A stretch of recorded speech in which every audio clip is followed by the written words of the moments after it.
Entonces, este work example de fuerza y movimiento tiene 5 partes. En la primera están unos pasos de estudio sugeridos. Estos pasos de estudio sugeridos han sido tomados del modelo de estudio de Feynman, en el cual se sugiere que los estudiantes primero lean el planteamiento del problema, después lean detenidamente la solución que está en el work example para que puedan tener una panorámica general del problema presentado. El tercer paso es con lápiz y papel y calculadora trabajar las preguntas de autoexplicación para que con esas preguntas de autoexplicación puedan lograr comprender el problema trabajado. Y al final se les sugiere a los estudiantes que escriban un resumen del problema y la solución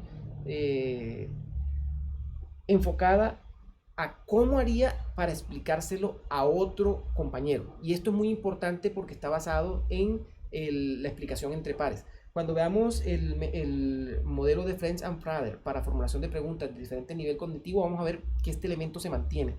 Es decir, vamos a tener que tener en cuenta cómo se haría para explicarle a un compañero.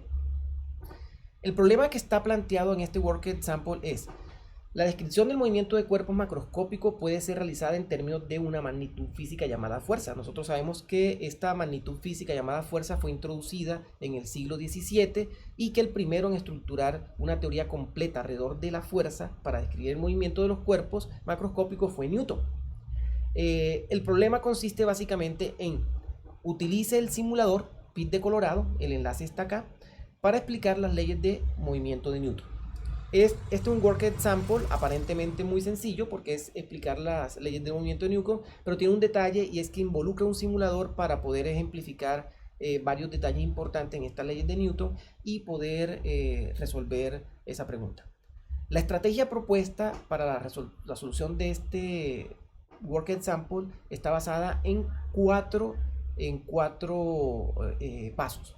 En el primer paso se propone enunciar las leyes de Newton, es decir, describir cuáles son las 3 leyes de Newton y en qué consiste cada una de ellas.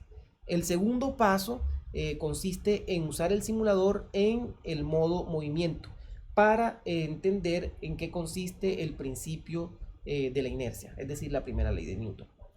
En el tercer paso, que es donde vamos a estudiar la segunda ley de Newton, se hace un experimento con el mismo simulador, pero en el modo aceleración sin fricción. Y es importante que sea sin fricción para que en esta primera aproximación, o por lo menos en el abordaje hecho desde este work example, se considera ese caso sin fricción. Aquí vamos a hacer un experimento donde para una masa fija vamos a variar la fuerza aplicada y vamos a ver cómo cambia la aceleración y se recogen los datos. Y en las preguntas de autoexplicación se sugiere que se deje la fuerza fija y se varíe la masa para ver si la conclusión a la que se llega es la misma.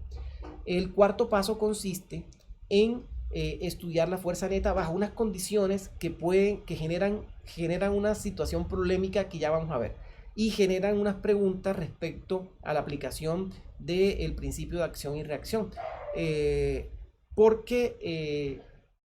Bueno, ya les muestro la solución y ahí colocamos la pregunta para poder la pregunta de autoexplicación para poder conversar un poco más de esto.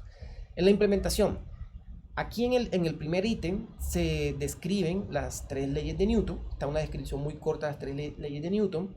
En el ítem 4.2 de solución se presenta el primer experimento, donde en el modo movimiento, activando todos los checklists, esto lo vamos a hacer ahorita, se observa que el cuerpo efectivamente no se mueve, pero cuando se le coloca al cuerpo una fuerza aplicada, ¿sí? Como se ve acá, se inicia un movimiento. Y cuando nosotros dejamos por medio de ese robot aplicar la fuerza, el estado de movimiento del cuerpo es tal que aún así, al haber retirado la fuerza, se sigue moviendo a velocidad constante. De esta manera se analiza la primera ley de Newton y quedan unas preguntas de autoexplicación para ampliar esta primera ley. En el segundo experimento vamos a usar el modo de aceleración, y en ese segundo experimento con el modo de aceleración vamos a chequear todas las magnitudes físicas para poder observarlas. Vamos a dejar quieta la masa y vamos a ejercer fuerza por medio de ese robot el primer dato va a ser con 5 newton. Aquí podemos ver arriba que hay una aceleración de 0.10 metros por segundo cuadrado. Y vamos a registrar los datos en una tabla, variando la fuerza. Esta es la tabla registrada de datos. De hecho, en el work example, en la actividad que vamos a hacer ahorita, la idea es que ustedes van a registrar la tabla, pueden tomar otros datos y con ayuda de una tabla de cálculo, de una hoja de cálculo, en este caso usamos Google Sheet, se obtiene esta figura. Google Sheet permite, a lo mismo que Excel, hacer una regresión lineal, ¿sí? Y te puede colocar la ecuación. Por ejemplo, aquí la ecuación es 50 por A, donde A sería la aceleración. Como esperábamos, 50 aquí corresponde a la masa, que es la constante de proporcionalidad entre la fuerza y la aceleración. Y aparece una conclusión respecto a la gráfica. En el cuarto experimento, que es un experimento problemático, pero precisamente vamos a generar esa situación problemática para que el estudiante pueda lograr comprender algo que necesita comprender en esta ley de acción y reacción, que es en qué parte se cumple, o sea, en qué parte de la interacción se está cumpliendo esa ley de acción y reacción.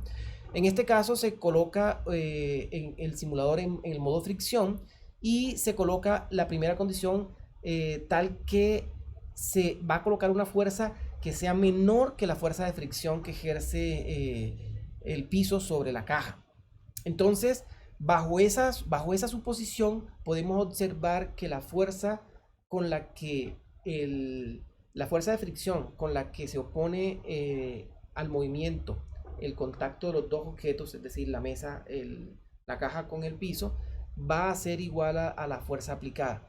Y aquí tenemos que, como no hay una situación dinámica, podemos observar de forma explícita el cumplimiento de la tercera ley de Newton.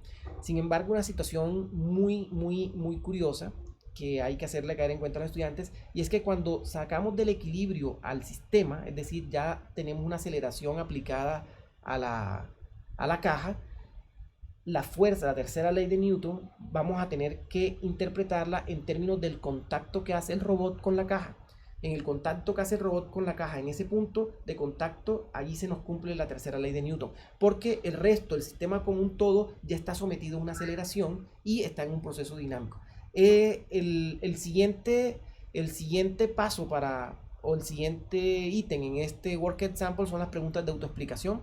Aquí tenemos varias preguntas de autoexplicación, de hecho tenemos 10 preguntas de autoexplicación que están enfocadas hacia ayudar a mejorar la comprensión de este ejemplo trabajado que les acabo de mostrar. Esto es el work example.